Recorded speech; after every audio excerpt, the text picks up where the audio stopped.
রাতের শীর্ষ সংবাদে স্বাগত জানাচ্ছি আমি শাহনাজ পারভীন। চীন পাকিস্তান নতুন জোটের মেরুকরণ যুক্ত হচ্ছে বাংলাদেশও। বাংলাদেশের গণতান্ত্রিক ও নির্বাচিত সরকারের সঙ্গে কাজ করতে আগ্রহী চীন, মির্জা ফখরুল। জুলাই আগস্ট গণহত্যায় শেখ হাসিনার মামলার চার্জ গঠনের শুনানি মঙ্গলবার। সবাইকে বার্তা দিবেন খালেদা জিয়া ও তারেক রহমান, রিজভী।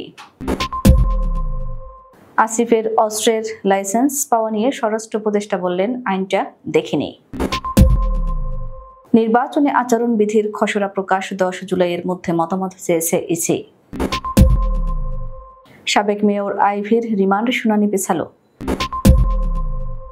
দুদক কর্মকর্তা পরিচয়ে ঘুষ চাওয়া প্রতারক চক্রের 5 সদস্য রিমান্ডে। ৩,৮৪১ কোটি টাকার বাজেট অনুমোদন দিল ঢাকা দক্ষিণ সিটি। ঢাকা ও ময়মনসিংহে চালু হচ্ছে সকল ধরনের অনলাইন জিডি। পাবনায় মাদক বিক্রিতে বাধা দেওয়ায় বাড়িতে ঢুকে মা মেয়েকে গুলি। ভারত পাকিস্তানে বন্যা পরিস্থিতির অবনতি, ৭৯ জনের মৃত্যু। এবং ইসরায়েলি হামলায় তেহরানে ৯৩৫ জন নিহত ইরান। শুনছিলেন শিরোনাম, এবার বিস্তারিত। চীনের সঙ্গে নতুন একটি আঞ্চলিক জোট গঠনের পরিকল্পনায় কাজ করছে পাকিস্তান। এই জোট গঠনের পরিকল্পনার সঙ্গে যুক্ত আছে বাংলাদেশও। বলা হচ্ছে, দক্ষিণ এশীয় আঞ্চলিক সহযোগিতা সংস্থার বিকল্প হয়ে উঠতে পারে সম্ভাব্য ওই জোটটি। মূলত এই উদ্যোগেরই অংশ হিসেবে সম্প্রতি চীনের কুনমিং শহরে পাকিস্তান, চীন ও বাংলাদেশের মধ্যে ত্রিপাক্ষিক একটি বৈঠক অনুষ্ঠিত হয়েছে।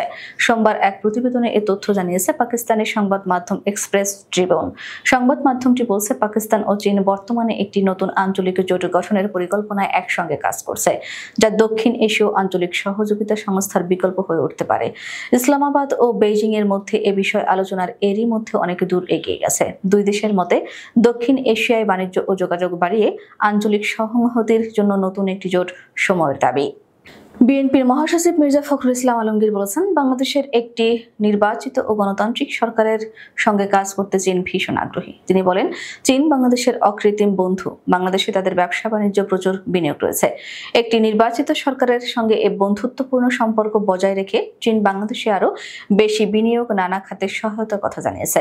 আজ সোমবার রাজধানীর গুলশানে বিএনপির চেয়ারপারসনের রাজনৈতিক কার্যালয়ে সম্প্রতি দলটির প্রতিনিধি দলের চীন সফরের বিষয়বস্তু নিয়ে আয়োজিত এক সংবাদ সম্মেলনে এসব কথা বলেন তিনি।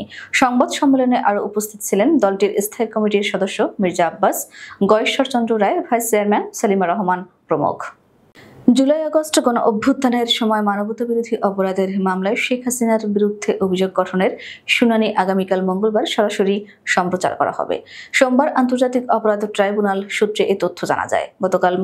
গত মঙ্গলবার আসামি সাবেক প্রধানমন্ত্রী শেখ হাসিনা ও সাবেক স্বরাষ্ট্রমন্ত্রী আসাদুজ্জামান খান কামালের বিরুদ্ধে অভিযোগ গঠনের শুনানি 1 জুলাই নির্ধারণ করা হয়। তাদের পক্ষে রাষ্ট্রীয় আইনজীবী নিয়োগ দেওয়ার আদেশ দেন আন্তর্জাতিক অপরাধ ট্রাইব্যুনাল। প্রসিকিউশনের আবেদনের পরিপ্রেক্ষিতে বিচারপতি গোলাম মুর্তজা মজুমদারের নেতৃত্বাধীন 3 সদস্যের আন্তর্জাতিক অপরাধ ট্রাইব্যুনাল এক অভিযোগ গঠন শুনানির এই দিন ধার্য করেন। জুলাই আগস্টের গণ অভ্যুত্থান, শোক ও বিজয়ের বর্ষপূর্তি উপলক্ষে মঙ্গলবার বাংলাদেশ চীন মৈত্রী সম্মেলন কেন্দ্রে আয়োজিত আলোচনা সভায় বিএনপির চেয়ারপারসন খালেদা জিয়া ও ভারপ্রাপ্ত চেয়ারম্যান তারেক রহমানের বার্তা থাকবে বলে জানিয়েছেন দলটির সিনিয়র যুগ্ম মহাসচিব রুহুল কবির রিজভী। সব রাজনৈতিক দল ও অভ্যুত্থানের শহীদ ও আহত ব্যক্তিদের পরিবারের সদস্যরা এতে অংশগ্রহণ করবেন বলেও জানিয়েছেন তিনি। সোমবার বিকেলে অনুষ্ঠান ঘিরে শৃঙ্খলা কমিটির মিটিং শেষে এক সংবাদ সম্মেলনে তিনি এসব কথা জানান। যুব ও ক্রীড়া মন্ত্রণালয়ের উপদেষ্টা আসিফ মাহমুদ সজীব ভূঁইয়ার অস্ত্রের লাইসেন্স পাওয়া নিয়ে স্বরাষ্ট্র উপদেষ্টা লেফটেন্যান্ট জেনারেল অবসরপ্রাপ্ত জাহাঙ্গীর আলম চৌধুরী বলেছেন, আমি এখনো আইনটা দেখিনি, তাই এ বিষয়ে কিছু বলতে পারবো না। সোমবার স্বরাষ্ট্র মন্ত্রণালয়ের সভাকক্ষে আইন শৃঙ্খলা সংক্রান্ত কোর কমিটির বৈঠক শেষে সাংবাদিকদের প্রশ্নের জবাবে একথা বলেন তিনি। কেউ বৈধভাবে লাইসেন্স পেতে বয়স 30 বছর হওয়া লাগে, কিন্তু উপদেষ্টা আসিফ মাহমুদের বয়স 30 হয়নি। তিনি কিভাবে এটা পেলেন এমন প্রশ্নে স্বরাষ্ট্র উপদেষ্টা বলেন, আমি এখনো আইনটা দেখিনি, তাই এ বিষয়ে কিছু বলতে পারবো না। ত্রয়োদশ জাতীয় সংসদ নির্বাচন সামনে রেখে রাজনৈতিক দল ও প্রার্থীর আচরণবিধির খসড়া সংশোধনী প্রকাশ করেছে নির্বাচন কমিশন। খসড়ায় সামাজিক যোগাযোগ মাধ্যমে ক্ষতিকর কন্টেন্ট প্রচার করা হলে সাইবার সুরক্ষা আইনে ব্যবস্থা নেওয়ার বিধান যুক্ত করা হয়েছে। রোববার সন্ধ্যায় ইসির ওয়েবসাইটে এই খসড়া প্রকাশ করা হয়। খসড়ার উপর 10 জুলাইয়ের মধ্যে মতামত চেয়েছে ইসি।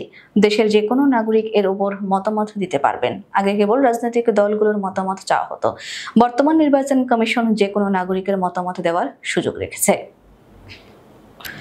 নারায়ণগঞ্জের সিদ্ধিরগঞ্জে বৈষম্য বিরোধী ছাত্র আন্দোলনের সময়গুলিতে রিকশা চালক তুহিন হত্যা মামলায় সিটি কর্পোরেশনের সাবেক মেয়র ডাক্তার সেলিনা হায়াত আইভিকে জিজ্ঞাসাবাদের জন্য 7 দিনের রিমান্ড আবেদন করেছে পুলিশ। আদালত উভয় পক্ষের শুনানি শেষে 7 জুলাই পরবর্তী শুনানির দিন ধার্য করেছেন। সোমবার নারায়ণগঞ্জের সিনিয়র জুডিশিয়াল ম্যাজিস্ট্রেট আদালতের বিচারক মাইনুদ্দিন কাদের এই দিন ধার্য করেন। এ সময় আইভিকে কাশিমপুর কারাগার থেকে ভার্চুয়াল মাধ্যমে যুক্ত করা হয়। দুর্নীতি দমন কমিশনের কর্মকর্তা পরিচয়ে প্রতারণা ও চাঁদাবাজির মাধ্যমে অর্থ আত্মসাতের অভিযোগের মামলায় গ্রেফতার প্রতারক চক্রের 5 সদস্যের 2 দিনের রিমান্ড মঞ্জুর করেছেন আদালত। সোমবার বিকেলে শুনানি শেষে ঢাকার মেট্রোপলিটন ম্যাজিস্ট্রেট সাইফুজ্জামানের আদালত এই আদেশ দেন। এর আগে মামলাটি তদন্ত কর্মকর্তা রমনা মডেল থানার উপপরিদর্শক মোহাম্মদ মাসুদ রানা আসামিদের আদালতে হাজির করে প্রত্যেকের 7 দিনের রিমান্ডের আদেশ দেন। আসামি পক্ষের আইনজীবী রিমান্ড বাতিল চেয়ে শুনানি করেন। রাষ্ট্রপক্ষ এর বিরোধিতা করে। উভয় পক্ষের শুনানি শেষে আদালত প্রত্যেকের 2 দিনের রিমান্ড মঞ্জুর করেন। চলতি 2025-26 অর্থ বছরের জন্য 3,841 কোটি 38 লাখ টাকার বাজেট অনুমোদন করেছে ঢাকা দক্ষিণ সিটি কর্পোরেশন। সোমবার নগর ভবনে অনুষ্ঠিত পরিচালনা কমিটির 7ম কর্পোরেশন সভায় এই বাজেট অনুমোদন দেওয়া হয়। সভায় সভাপতিত্ব করেন ডিএসসিসির প্রশাসক মোহাম্মদ শাহজাহান মিয়া। সভায় বিভিন্ন সরকারি দপ্তরের প্রতিনিধি ও পরিচালনা কমিটির 25 জন সদস্য উপস্থিত ছিলেন। শুরুতে 6ষ্ঠ কর্পোরেশন সভার কার্যবিবরণী ও বাস্তবায়ন অগ্রগতি পর্যালোচনা করা হয়। পরে প্রধান হিসাবরক্ষণ কর্মকর্তা আলী মনসুর প্রস্তাবিত বাজেট উপস্থাপন করেন এবং সদস্যরা তা নিয়ে আলোচনা শেষে সর্বসম্মতভাবে অনুমোদন দেন। ঢাকা ও ময়মনসিংহ রেঞ্জের সকল জেলার সকল থানায় আগামীকাল মঙ্গলবার হতে চালু হচ্ছে সকল ধরনের অনলাইন জিডি সেবা। প্রধান উপদেষ্টার নির্দেশনার আলোকে পুলিশি সেবা সহজীকরণের অংশ হিসেবে ঘরে বসেই সকল ধরনের জিডি অনলাইনে করার সুবিধা চালু করেছে বাংলাদেশ পুলিশ। বর্তমানে সিলেট রেঞ্জ ও সিলেট মেট্রোপলিটন পুলিশ এবং চট্টগ্রাম রেঞ্জ ও চট্টগ্রাম মেট্রোপলিটন পুলিশের সকল থানায় অনলাইন জিডি সেবা চালু রয়েছে। উল্লেখ্য, ইতোপূর্বে অনলাইনে শুধুমাত্র হারানো এবং প্রাপ্তি সংক্রান্ত জিডি করা যেত। মঙ্গলবার থেকে ঢাকা ও ময়মনসিংহ রেঞ্জের সকল জেলার সকল থানায় অনলাইনে সকল ধরনের জিডি করা যাবে। পর্যায়ক্রমে অন্যান্য রেঞ্জ ও মেট্রোতেও এই অনলাইন জিডি সেবা চালু হবে। পাবনার ঈশ্বরদীতে মাদক বিক্রিতে বাধা দেওয়ায় বাড়িতে ঢুকে মা মেয়েকে গুলি করেছে কারবারিরা। রোববার দিন গত রাতে শহরের পূর্ব নূর মহল্লা বস্তিপাড়া এলাকায় এই ঘটনা ঘটে। গুলিবিদ্ধরা হলেন ওই এলাকায় আলেয়া খাতুন, তার মা বুলবুলি বেগম। তারা বর্তমানে রাজশাহী মেডিকেল কলেজ হাসপাতালে চিকিৎসাধীন। গুলিবিদ্ধ আলেয়া খাতুন জানান, বস্তিপাড়া এলাকায় আসাদুল ও হেলাল মাদক বিক্রি করেন। আমি তাদের একাধিকবার নিষেধ করি, এ নিয়ে বিরোধ চলছিল। রোববার গভীর রাতে 2টি মোটরসাইকেলে করে আসাদুল ও হেলাল সহ 5 জন এসে বাড়িতে হামলা চালায়। এ সময় তারা গুলি বর্ষণ করলে আমার ও আমার মায়ের গায়ে গুলি লাগে। আমবাগান পুলিশ ফাঁড়ির ইনচার্জ মোহাম্মদ আফজাল হোসেন বলেন, আধিপত্য বিস্তার নিয়ে পূর্ববিরোধের জেরে এ ঘটনা ঘটেছে। গুলিবিদ্ধদের উন্নত চিকিৎসার জন্য রামেক হাসপাতালে পাঠানো হয়েছে। ভুক্তভোগীরা এ ঘটনায় আসাদুল, হেলাল সহ 5 জনকে আসামি করে ঈশ্বরদী থানায় মামলা হয়েছে। নিয়ন্ত্রণে আসছে না পাকিস্তানের বন্যা পরিস্থিতি। দেশটিতে বন্যায় মৃতের সংখ্যা বেড়ে দাঁড়িয়েছে 45 জনে। নিখোঁজ রয়েছে বেশ কয়েকজন। বন্যায় মৃতের সংখ্যা বেড়েছে ভারতের হিমাচল প্রদেশেও। এরই মধ্যে প্রদেশটিতে 34 জনের মৃত্যুর খবর পাওয়া গেছে। টানা বৃষ্টিতে বর্ষণে পাকিস্তানের বন্যা পরিস্থিতির আরও অবনতি হয়েছে। দেশটির দুর্যোগ ব্যবস্থাপনা কর্তৃপক্ষ জানায়, সবচেয়ে বেশি ক্ষতিগ্রস্ত হয়েছে খাইবার পাখতুনখোয়া প্রদেশ।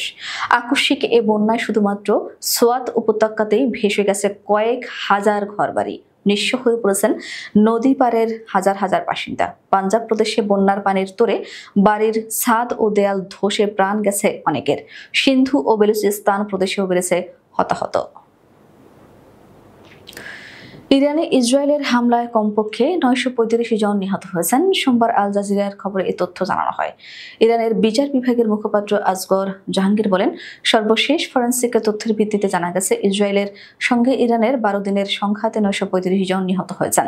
জাহাঙ্গীরের বরাত দিয়ে সরকারি বার্তা সংস্থা IRNA জানিয়েছে, ইরানের বিরুদ্ধে ইহুদিবাদী শাসক গোষ্ঠীর 12 দিনের সংঘাতে এখন পর্যন্ত 935 জন শহীদকে শনাক্ত করা হয়েছে। এতে আরও জানানো হয়, নিহতদের মধ্যে 132 জন নারী এবং 38 জন শিশু রয়েছে। 13 জুন ইরানের বিভিন্ন লক্ষ্যবস্তুতে হামলা চালায় ইসরায়েল। এর মধ্যে সামরিক নেতা ঘাঁটি, পারমাণবিক বিজ্ঞানী এবং পারমাণবিক স্থাপনাগুলোকে লক্ষ্য করে হামলা চালানো হয়। আমাদের আগামীকাল দুপুরের শীর্ষ সংবাদ দেখার আমন্ত্রণ জানিয়ে এখনকার মতো বিদায় নিচ্ছি। দর্শক, ভিডিওটি শেষ পর্যন্ত দেখার জন্য আপনাকে অসংখ্য ধন্যবাদ। নিত্য নতুন সংবাদ পেতে আমাদের ইউটিউব চ্যানেলটি সাবস্ক্রাইব করুন ও নিয়মিত নোটিফিকেশন পেতে বেল বাটনটি ক্লিক করুন এবং আমাদের ফেসবুক পেজটিতে লাইক করুন। এছাড়াও আমাদের ভিডিওতে লাইক দিয়ে শেয়ার করুন। আল্লাহ হাফেজ।